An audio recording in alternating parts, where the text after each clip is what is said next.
అల్లు రవి గారికి ఉపాధ్యక్షులు టిపిసి గారికి ధన్యవాదాలు।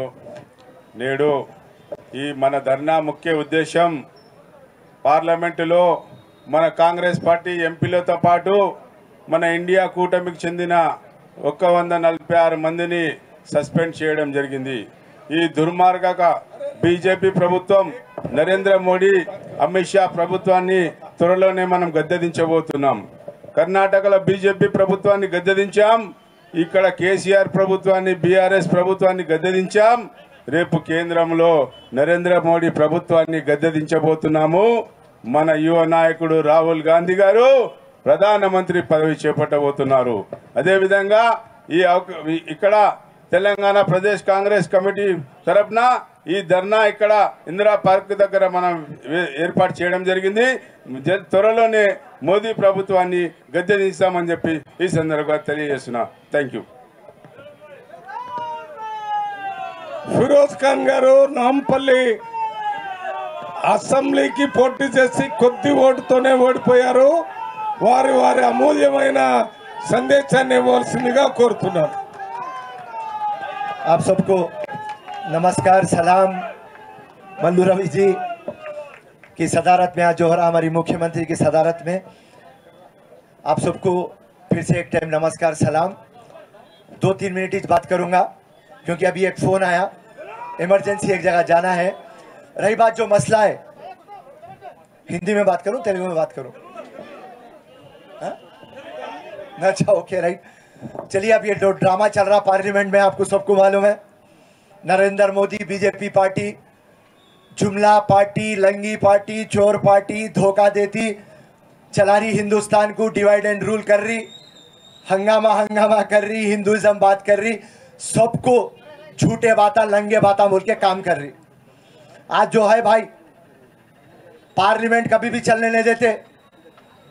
हर time upper house lower house हर जगह उनका है मेजॉरिटी, मगर डिस्कशन इसलिए करते। कांग्रेस से दुश्मनी है, राहुल गांधी से दुश्मनी है।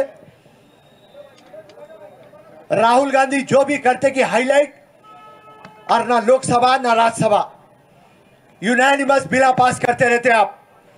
और परसों का इंसिडेंट, सिंपल लॉजिक एक बात है, डेमोक्रेसी का खतल है या नहीं है? आज पार्लियामेंट पे कोई घुसता, सुनो भैया, नारे बाद में प्लीज।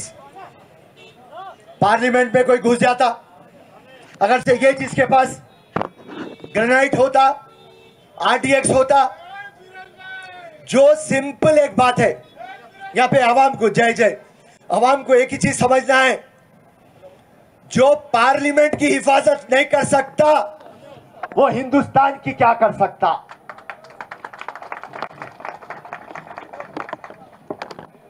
आप कभी कोई जिम्मेदारी नहीं लेते। आप मोदी जी, अमित शाह जी जिम्मेदारी नहीं, और आए जब से 10 साल से डेमोक्रेसी का खतल हो रहा, तो आज जिस तरीके से पूरी आवाम मिलके तेलंगाना के अंदर कांग्रेस और रेवंत रेड्डी को मुख्यमंत्री जैसा बनाए, मैं पूरों को एक बात बोल रहा हूं, आज 3-4 महीने के बाद चुनाव आने वाले हैं, और इसी तरीके से कश्मीर से कन्याकुमारी तक उखाड़ के फेंको इनको, कांग्रेस और राहुल गांधी को ला लो।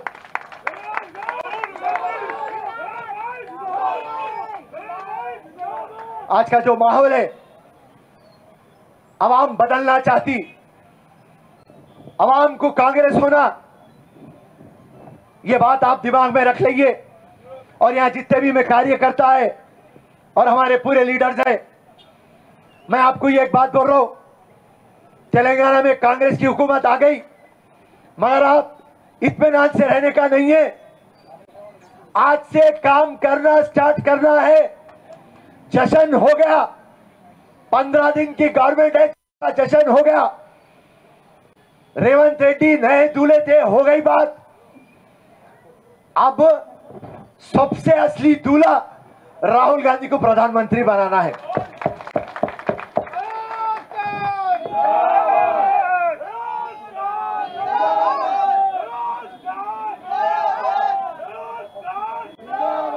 4-5 दिन से भाई साहब सुधाकर साहब 4-5 दिन से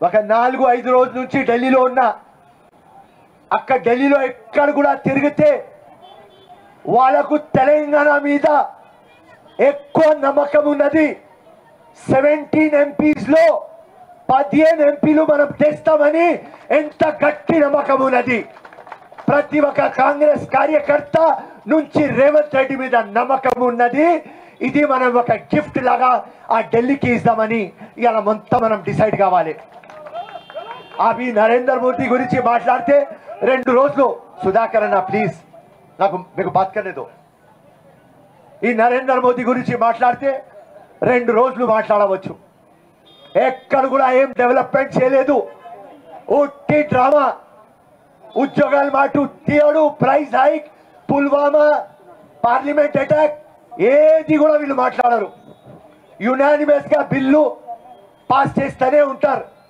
దానికోసం మన మీద ఇప్పుడు బాధ్యత ఉన్నది తెలంగాణలో కాంగ్రెస్ పార్టీ మీద ఎక్కువ భారం ఉన్నది రేవంత్ రెడ్డి టెస్టింగ్ టైం ఇది మనం ఎప్పుడు రేవంత్ రెడ్డి అన్నతో నిలిచినాం కాబట్టి నేను లాస్ట్ టైమే చెప్పిన ప్రెస్ వాళ్ళు వస్తే నేను చెప్తున్నా కాంగ్రెస్ గవర్నమెంట్ వస్తుంది 65 సీట్స్ వస్తుంది రేవంత్ రెడ్డి ముఖ్యమంత్రి అవుతాడు అట్లనే ఇలా చెప్తున్నా మేలో రిజల్ట్ వస్తుంది రాహుల్ గాంధీ ప్రధానమంత్రి అవుతాడు అండ్ దీనిలో సౌత్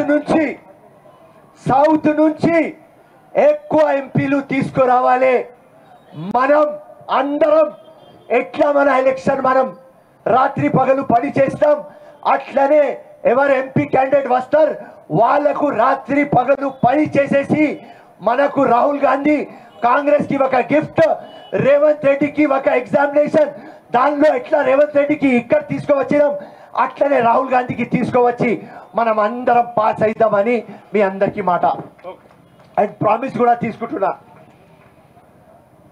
ఇవాళ సబ్జెక్ట్ సేఫ్ డెమోక్రసీ పోతుంది వెళ్ళిపోయింది మీరందరూ మంచు లోపల తెలుసు ఎట్లా ఉన్నది మన ఢిల్లీ పరిస్థితి ఇండియా పరిస్థితి సెక్యులరిజం స్టేట్ లో ఉన్నది డెమోక్రసీ ఫ్రీడమ్ స్టేట్ లో ఉన్నది మొత్తం మీడియా కంట్రోల్ వాళ్ళ దగ్గర ఉన్నది ఉట్టి మీడియా కంట్రోల్ చూసుకొని డ్రామా అదాని మొత్తం బ్యాక్ బోన్ మొత్తం ఇండియాకి తినేస్తున్నాడు అతనికి సపోర్ట్ చేస్తున్నాడు ఈ నరేంద్ర మోదీ రాహుల్ గాంధీ వస్తే ఎప్పుడు మాట్లాడితే ఆయన గొంతు కట్ చేయాలి మొత్తం సస్పెండ్ రాజ్యసభ కానీ లోక్సభ కానీ మొత్తం మన గొంతు నొస్తున్నారు దీనికి మనకు ఒక్కటే ఆన్సర్ 2024 ఏప్రిల్ మేలో మన గవర్నమెంట్ రావాలి సెక్యులరిజం కి సేఫ్ చేయాలి జై హింద్ థ్యాంక్ యూ ధన్యవాద్ ఫిరోజ్ ఖాన్ గారికి థ్యాంక్స్ చెప్తూ ఇప్పుడు మొత్తం ఈ కార్యక్రమాన్ని 3:30 గంటలకు అంటే 3:30కి ఇంకా 2-3 నిమిషాలు ఉంది 3:30కి ఈ మీటింగ్ని క్లోజ్ చేస్తున్నాము ఇక్కడ జరిగినటువంటి చర్చలన్నీ కూడా మొత్తాన్ని మనం క్రోడీకరిస్తే చూస్తే భారతదేశంలో స్వతంత్రానికి రాజ్యాంగానికి వ్యతిరేకంగా పరిపాలన జరుగుతుంది ఒక్క మాటలో చెప్పాలంటే ప్రజాస్వామ్యానికి అరాచకానికి అరాచక పరిపాలనకి ప్రజాస్వామ్య పరిపాలనకి పోటీ జరుగుతుంది ఇవాళ 5 సంవత్సరాలు పూర్తి చేసుకున్న ఈ బీజేపీ ప్రభుత్వం చివరిలో 146 మంది ఎంపీల్ని అకారణంగా కారణం చూపించకుండా సస్పెండ్ చేసి మరి బిల్లులన్నీ పాస్ చేసుకున్నారు భారతదేశం యొక్క ప్రజాస్వామ్యాన్ని గురించి ప్రజాస్వామ్యాన్ని గురించి ప్రపంచ దేశాలు గొప్పగా చెప్పుకుంటున్నటువంటి పరిస్థితుల్లో ఇవాళ భారతదేశాన్ని గురించి ఇతర దేశాల్లో పేపర్లు ప్రతిపక్షాలను సస్పెండ్ చేసి ఏకపక్షంగా ప్రభుత్వ పక్షం జీవోలు తీసుకొని వస్తున్నారనే విషయాన్ని పేపర్లో రాస్తున్నారంటే మన భారతదేశ ప్రజాస్వామ్యం మీద రాజ్యాంగం మీద అనుమానాలు వచ్చే విధంగా మోడీ గారు అమిత్ షా గారు పరిపాలన చేస్తున్నారు. ఎందుకు వీళ్ళని సస్పెండ్ చేశారు? వాళ్ళు ఏమడిగారు? ఎవరే ఇక్కడ ఎందుకు సస్పెండ్ చేశారు? వాళ్ళు అడిగింది ఏంటంటే కొంతమంది దుండగులు పార్లమెంటులోకి వచ్చి పార్లమెంటు జరుగుతున్నప్పుడు పార్లమెంటులో దూకి అక్కడ మన కొంత విషవాయువుని పార్లమెంటులో వదిలి పార్లమెంటు సభ్యులను భయపెట్టారు. ఎవరా దుండగులు? ఎందుకు వచ్చారు? పార్లమెంట్లో ఎందుకు దూకారు? ఏ రకంగా ఈ రక్షణ వలయాన్ని దాటుకొని వచ్చారో సమాధానం చెప్పాల్సిన వ్యక్తి మొట్టమొదటి వాడు home minister of India Amit Shah, రెండో వాడు prime minister of India Modi. వీళ్ళిద్దరు కూడా స్టేట్మెంట్ ఇవ్వమని అడిగినందుకు ఎందుకు వాళ్ళు వచ్చారని మీరు పార్లమెంట్ లో స్టేట్మెంట్ ఇస్తే మొత్తం భారతదేశానికి ప్రపంచ దేశానికి వివరాలు తెలుస్తాయని అడిగినందుకే ఒకళ్ళ తర్వాత ఒకళ్ళ మొత్తం లోక్సభ రాజ్యసభ ఎంపీలు 146 మందిని సస్పెండ్ చేసి వాళ్ళే బీజేపీ వాళ్ళు ఎన్డీఏ పార్ట్నర్స్ తో బిల్లులు పాస్ చేస్తున్నారు, పరిపాలన నడిపిస్తున్నారు. అంటే భారతదేశంలో ప్రజాస్వామ్య పాలన లేదు, చట్టపరమైన పరిపాలన లేదు, అదే రకంగా రాజ్యాంగపరమైన పరిపాలన లేదు. దీన్ని ప్రజలందరూ గమనిస్తున్నారు. ఇప్పుడే ఫిరోజ్ ఖాన్ గారు చెప్పినట్టుగా రేపు వచ్చే జనరల్ ఎలక్షన్ లో భారతదేశ ప్రజలు ఏ రకంగా బ్రిటిష్ వాళ్ళని పోరాటం చేసి దేశం నుంచి వెళ్ళగొట్టి భారతదేశానికి ప్రజాస్వామ్యాన్ని స్వతంత్రాన్ని తీసుకొని వచ్చారో ఇప్పుడు జరగబోయే ఎన్నికల్లో ఇండియా కూటమి కాంగ్రెస్ తో సహా దాంట్లో ఉన్నాయి. ఆ ఇండియా కూటమి ద్వారా భారతదేశంలో స్వతంత్రాన్ని ప్రజాస్వామ్యాన్ని పునరుద్ధరించి ఇండియా కూటమితో ప్రభుత్వాన్ని ఏర్పాటు చేసి రాహుల్ గాంధీ గారు ప్రధానమంత్రిగా వస్తాడనే దానికి ఈ బీజేపీ ప్రభుత్వమే బాటలు వేసింది, ఫౌండేషన్ వేసిందని వారికి తెలియజేస్తూ వీరు మొత్తం ఇండియా కూటమిలో ఉన్న సభ్యులందరికీ ఆమ్ ఆద్మీ పార్టీ కానీ సిపిఐ కానీ లేక టీజేఎస్ కానీ ఇంకా సిపిఐ ఎంఎల్ కానీ అన్ని పార్టీలకి కాంగ్రెస్ పార్టీ తరఫున ప్రత్యేకంగా ధన్యవాదాలు తెలియజేస్తూ ఈ మీటింగ్ ని మరి పూర్తి చేస్తున్నాము, క్లోజ్ చేస్తున్నామని మీ అందరికీ విజ్ఞప్తి చేస్తూ ఈ మీటింగ్ ని విజయవంతం చేసిన ప్రతి ఒక్కరికి కాంగ్రెస్ పార్టీ తరఫున రేవంత్ రెడ్డి గారు ముఖ్యమంత్రి గారి తరఫున ఉప ముఖ్యమంత్రి బట్టి విక్రమార్క గారి తరఫున మీకు ప్రత్యేకంగా ధన్యవాదాలు తెలియజేస్తున్నాను. Thank you.